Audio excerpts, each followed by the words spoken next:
Hola, ¿qué tal? Bienvenidos a una nueva emisión de América Ahora. Les saluda Xixin desde Beijing.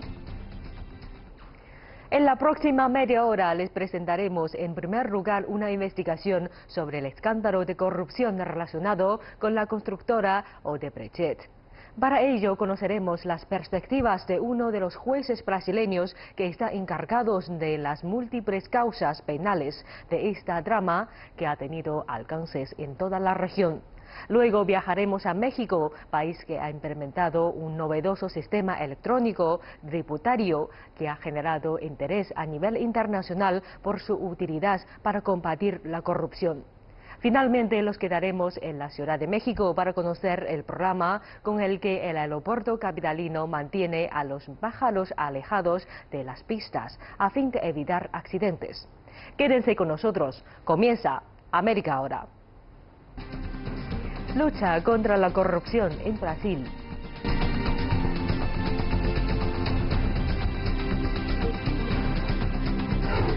El gobierno mexicano combate la corrupción mediante la digitalización de su régimen tributario.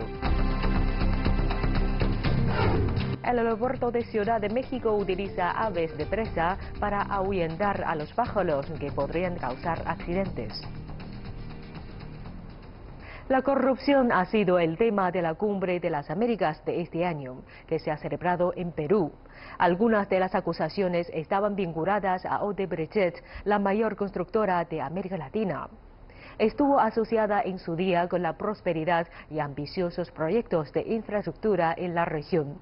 Pero en los últimos años se ha hecho tristemente famosa por uno de los mayores casos de corrupción que se han registrado.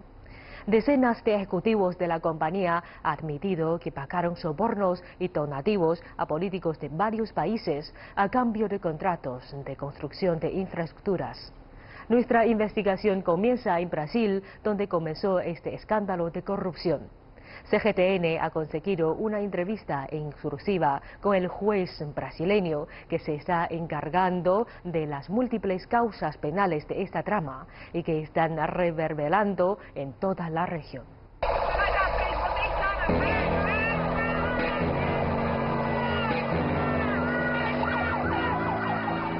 Este es el mayor escándalo de corrupción de Sudamérica.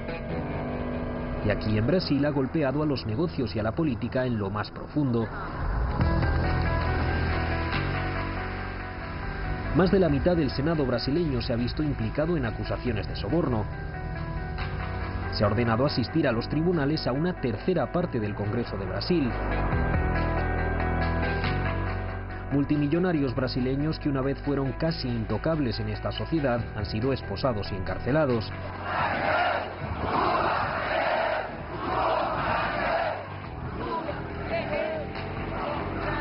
Recientemente, el acusado más famoso, el expresidente Lula, que fue considerado el líder más popular del mundo, ha sido arrestado.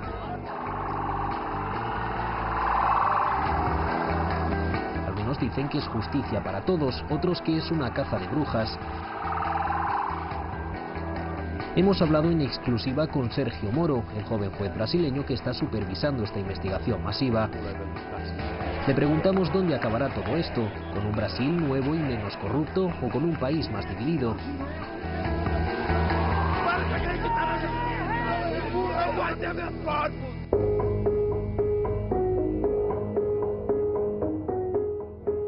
Aquí comenzó todo, una gasolinera común y corriente y un centro de lavado de automóviles de la capital, Brasilia.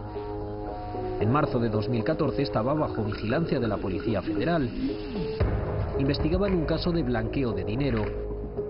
Correos electrónicos interceptados revelaron que uno de los sospechosos estaba relacionado con un alto ejecutivo de la Compañía Nacional de Petróleo de Brasil, Petrobras. Lo que en un principio era una investigación sobre dinero negro comenzó a destapar una política turbia. Pasó a ser conocida como la Operación Lava Jato, autolavado en portugués. El ejecutivo de Petrobras implicado, Paulo Alberto Costa, estaba a cargo de la división de refinería de la compañía. Los fiscales brasileños tuvieron acceso a sus cuentas bancarias en Suiza y en las Islas Caimán y descubrieron que tenía escondidos 25 millones de dólares. Los investigadores le ofrecieron un acuerdo. dar información a cambio de una sentencia inferior. Accedió. Explicó todos los detalles de la trama. Lo que emergió fue una estafa masiva en la que la estatal Petrobras aceptaba sobornos de compañías a las que concedían contratos a precios inmensamente elevados. El dinero además se repartía entre ejecutivos de Petrobras y las compañías constructoras con un porcentaje para los políticos. Continuidade do depoimento do senhor Renato de Souza Duque. Para entender la magnitud del dinero robado, basta con ver cómo un gerente junior pagó una multa de $100 millones de su cuenta personal. A medida que se expandió la investigación, más y más personas fueron descubiertas. El expresidente Lula fue condenado por aceptar sobornos de una constructora con un apartamento en la costa. Nós denominamos de Operação Lava Jato. El hombre que encabeza la investigación es el juez Sergio Moro de la ciudad meridional de Curitiba. Conversamos con él el día después de que emitiera la orden de arresto contra el expresidente brasileño. No estoy particularmente cómodo respondiendo preguntas específicas sobre el caso, pero permítame decirle esto. He recibido una orden del Tribunal de Apelación ordenando el arresto. Así que simplemente he cumplido la orden. No tengo la opción de no acatarla. Entiendo, sintió que no tenía otra opción más que actuar rápidamente. Estaba condenado por blanqueo de capitales y corrupción, y tienes que hacer cumplir la sentencia. Es tan simple como eso. Los detractores de Sergio Moro consideran que su estilo comedido es falso. El expresidente Lula lo ha acusado de comportarse como un zar todopoderoso. Esa es una percepción errónea sobre el caso. Por ejemplo, sobre la condena del expresidente. Está mi decisión y la decisión del Tribunal de Apelación. El Tribunal de Apelación respalda la condena.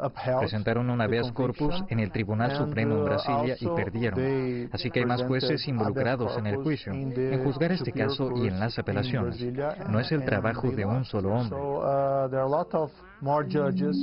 Moro es descrito por sus amigos como un empollón. Cuando era un joven abogado estudió un proceso legal de Italia de principios de los 90 apodado Manos Limpias, que logró condenar a decenas de políticos y empresarios italianos que habían sido considerados intocables hasta entonces. Moro estaba convencido de que lo mismo podía hacerse en Brasil. Hay muchos puntos en común con la operación Manos Limpias. Por ejemplo, considerando los casos ya juzgados en Brasil, los casos de Petrobras, parece que los pagos de sobornos eran un tipo de norma en los contratos de Petrobras. Si quieres un contrato con Petrobras, tienes que pagar por él. Tienes que pagar sobornos a ejecutivos, a políticos. Y este comportamiento no ocurrió una sola vez, 2 veces o decenas de veces. Sucedió durante años y como una regla del juego. Algunos de los acusados emplearon esas palabras para describir la situación. Y ves la operación Manos Limpias, en la que descubrieron el mismo tipo de comportamiento delictivo en Italia. Los sobornos se daban por hecho en los contratos públicos.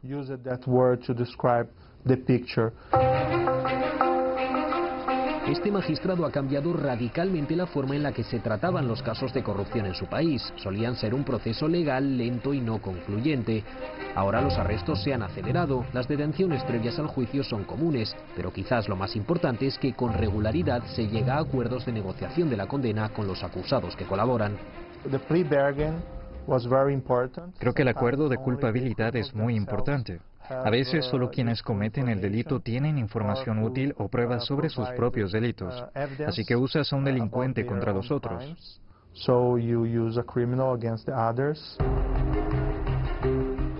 Su equipo también ha aprovechado la apertura mundial de las leyes de privacidad bancaria, especialmente en Suiza.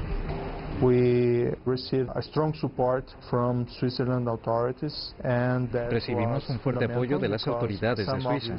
Eso fue fundamental porque algunos de esos delincuentes escondían sus delitos en cuentas en Suiza, en cuentas en el extranjero. Algo que fue muy importante fue tratar todos los casos en audiencia pública con transparencia, de forma que los brasileños podían entender lo que estaba pasando. Nos ayudó a conseguir apoyo público para seguir con la operación y para evitar cualquier tipo de obstrucción a la justicia. Public support to continue the operation and avoid any kind of obstruction of justice. Algunas de las medidas que ha adoptado han sido controvertidas. Quizá la que más, la publicación de esta conversación grabada entre la entonces presidenta Dilma Rousseff y su predecesor, el expresidente Lula. Eu estou mandando o BC junto com o papel para a gente ter ele e só usa em caso de necessidade, que é o termo de posse. En ella parece que Rousseff sugiere que está preparada para acelerar el nombramiento ministerial de Lula para protegerlo del procesamiento. Muchos expertos cuestionaron la legalidad de estas escuchas telefónicas y la publicación de conversaciones privadas de un jefe de Estado. Moro asegura que actuó bien. By Brazilian law, our constitution demands that all cases have to be tried without secret. Según la ley brasileña, nuestra constitución estipula que nuestros casos deben juzgarse sin secretos, en audiencias públicas. Todas las decisiones tienen que hacerse públicas. Así que hemos actuado aplicando esta norma de la Constitución. Es diferente a una filtración ilegal.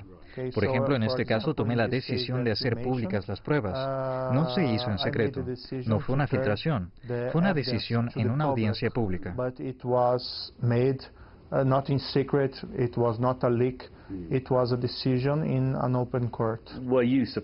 Se sorprendió al ver las cifras. Estamos hablando de cientos de millones de dólares, miles de millones de dólares por corrupción.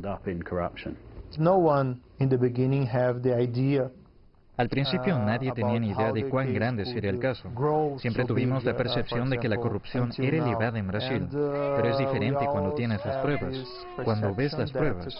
A veces las pruebas son aterradoras.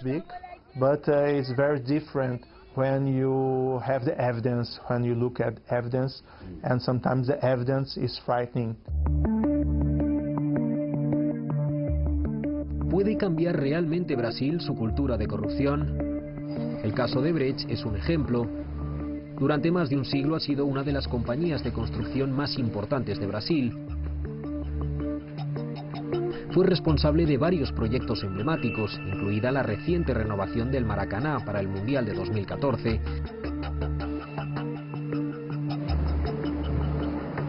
Sin embargo, el equipo de Sergio Moro ayudó a destapar que la constructora también estaba participando en sobornos a gran escala. En 2016, el Departamento de Justicia de Estados Unidos impuso a la compañía una multa de 3.500 millones de dólares. Admitió haber pagado cientos de millones de dólares en sobornos a funcionarios del gobierno en 12 países, la mayoría en América Latina.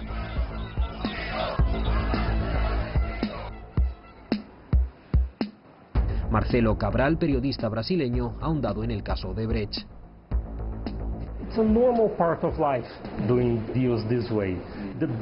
Es habitual hacer acuerdos de esta forma. Los sobornos, la corrupción, son las reglas del juego en Brasil.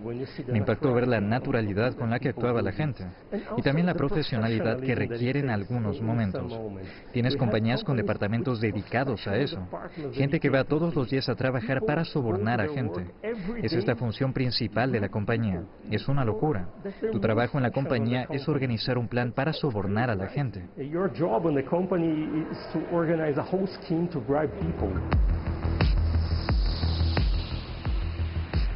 Para los partidos políticos brasileños que dependen de la financiación externa para sus campañas, era un procedimiento estándar usar su influencia sobre compañías para sacar dinero. Incluso había una expresión especial para ello. Los denominamos en Brasil caja 2. Es el efectivo que no es oficial para una campaña. Va de los márgenes de la ley a la campaña. Así que era completamente normal en la política brasileña. Se veía como algo normal hasta que hace unos años comenzó la operación Lava Jato. Nadie veía raro que los políticos y las grandes compañías hicieran eso. Se veía como algo normal. That politicians and great companies are doing that. It was seen as something normal. Quienes apoyan a Moro, que en estas imágenes se manifiestan en Sao Paulo, lo ven como un héroe. Moro es muy inteligente y muy valiente. Es una persona que da esperanza a nuestro país. Creo que es fantástico, audaz, no teme al sistema, a las estructuras establecidas ni a los poderes. Básicamente creo que está haciendo las cosas bien.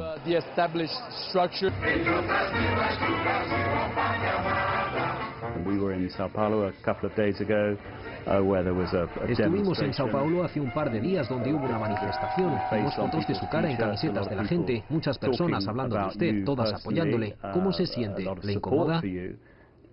How do you feel about that? Is that something that makes you feel uncomfortable at all? Cuando veo este tipo de desconcierto con mi cara y mi trabajo, claro que pienso que de forma personal es bueno para mí, pero la gente se equivoca. En este caso hay mucho más que mi trabajo. It's good for me.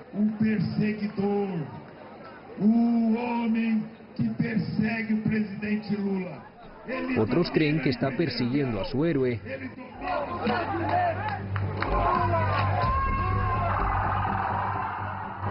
Algo que quedó claro en la detención del expresidente Lula. Sus seguidores sentían tristeza y enfado.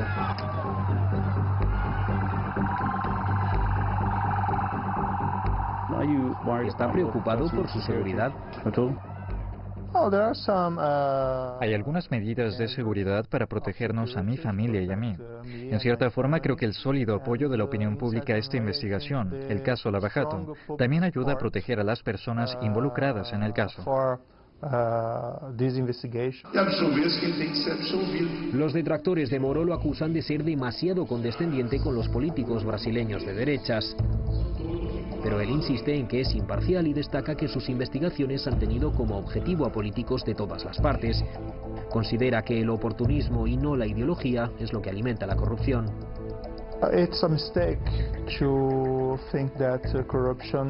Es un error pensar que la corrupción es algo de la izquierda o algo de la derecha, o incluso del centro del espectro político. Creo que hay políticos malos en cualquier parte del espectro político. A veces es una cuestión de oportunismo.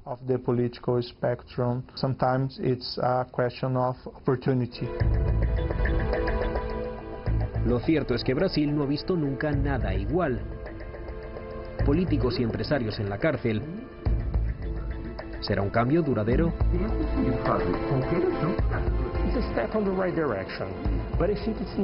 Es un paso en la dirección correcta, pero no puede ser el único paso.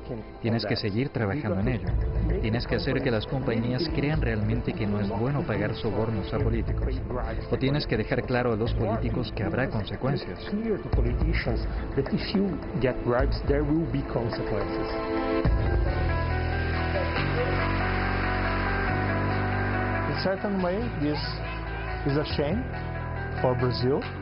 En cierta forma, todos estos casos de corrupción son una vergüenza para Brasil. Pero si lo ves de otra forma, tenemos algunas razones para estar orgullosos de que Brasil esté afrontando este problema y haciendo que se cumpla la ley contra estos casos de soborno. Creo que es un motivo por el que hay que estar realmente orgullosos.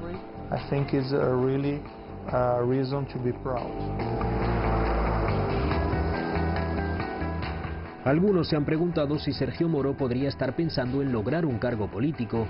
Él insiste en que no, considera que perjudicaría al Estado de Derecho. El Banco Mundial catalogó recientemente al gobierno mexicano entre los más eficientes en el mundo.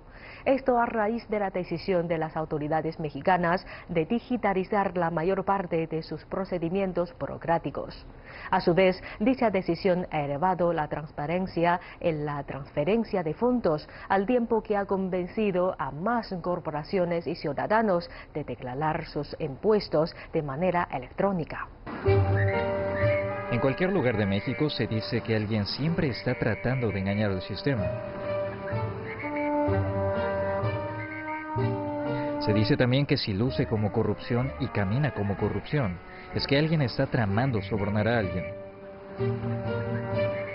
Jorge Morales, un funcionario mexicano, admite que ya no le sorprenden todas las transacciones sospechosas que ha tenido que tramitar diariamente. El que no tranza, no avanza.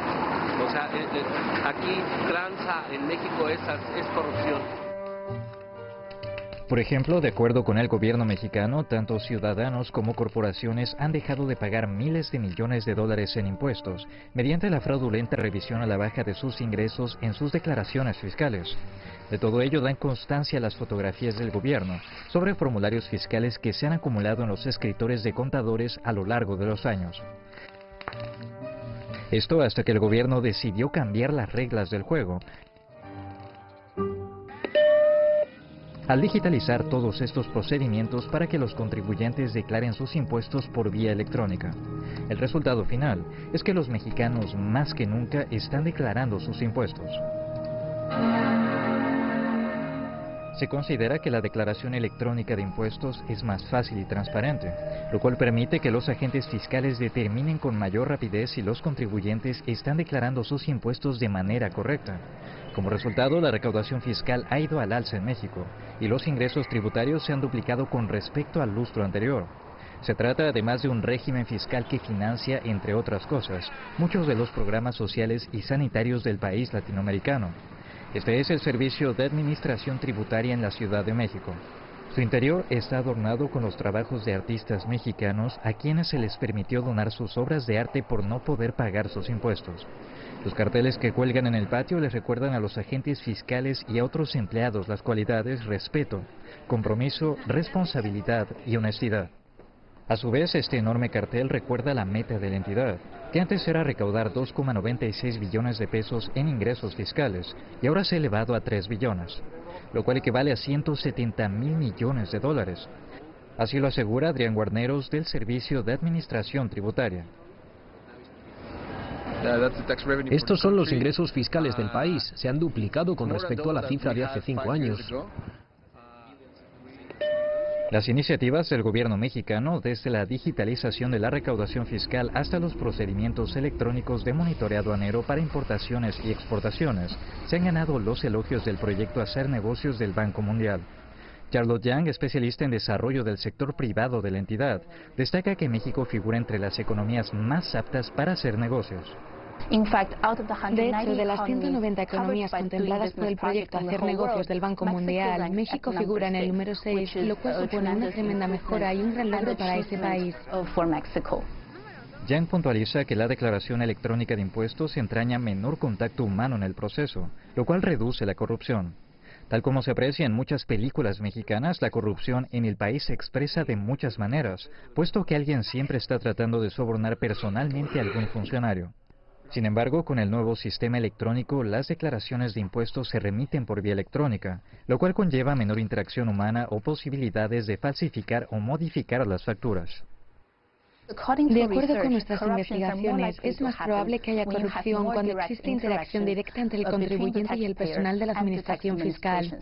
Aquí en el Servicio de Administración Tributaria tenemos la convicción de que la tecnología brinda transparencia y esta a su vez eficiencia. Este video del gobierno mexicano muestra cómo los ciudadanos abren su cuenta en el sistema electrónico. Remiten una fotografía, huellas digitales y firma electrónicas para que sus identidades estén en el sistema. El gobierno pronostica que más de 120 millones de ciudadanos solicitarán pagar sus impuestos de manera electrónica en el futuro. Actualmente existen alrededor de 10 millones de contribuyentes que utilizan el sistema electrónico. Hasta el momento, las reacciones de la población mexicana acerca de este nuevo sistema han sido mixtas. Algunos contribuyentes ni siquiera saben que existe.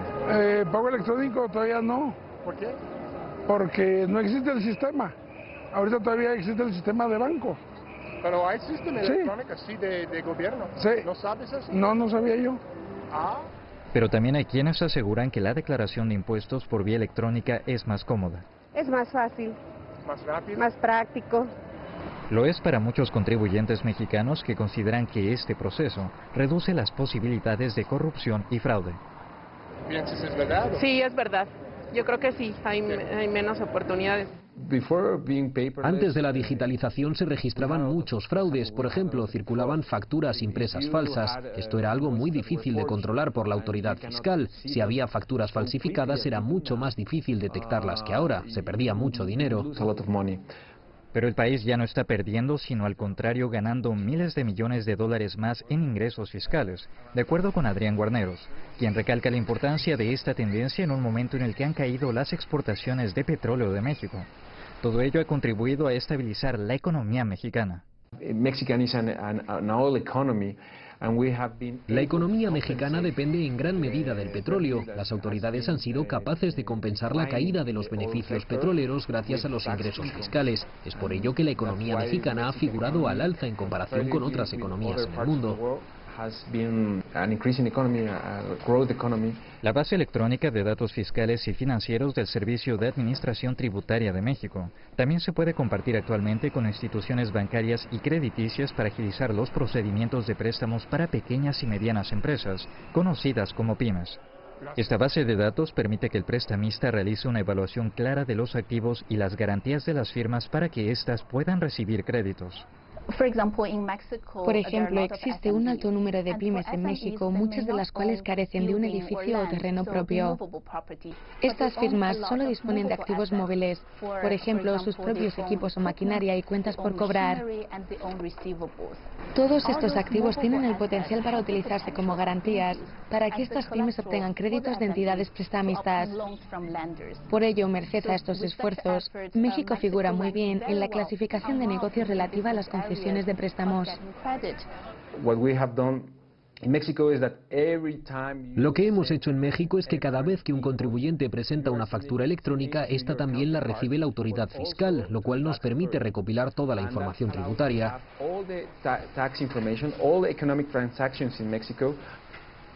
La información transparente para casi todo el mundo ha ayudado a apuntalar el gobierno y la economía de México.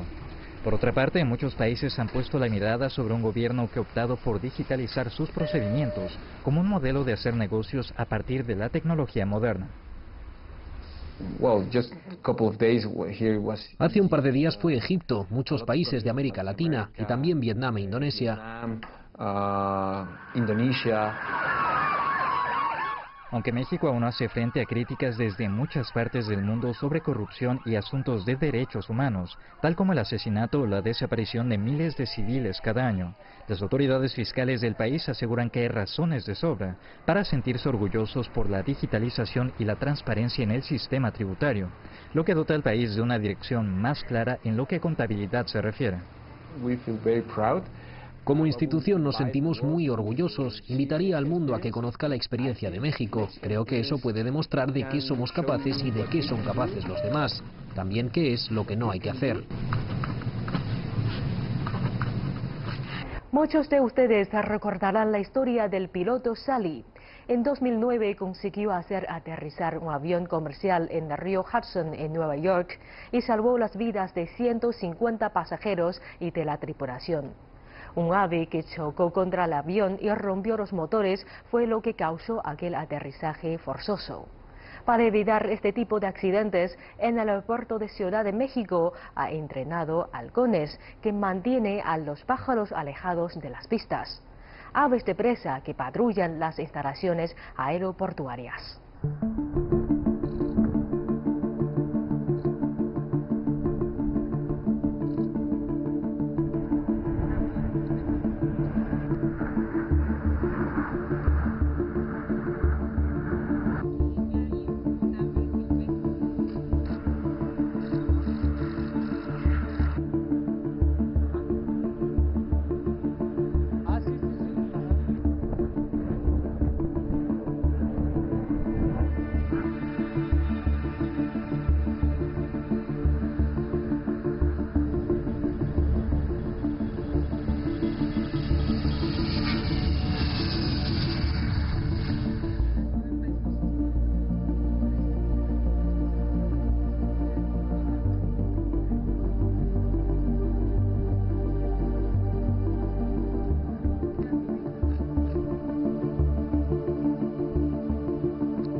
Así concluimos esta emisión de América Ahora. Gracias por sintonizarnos durante esta media hora.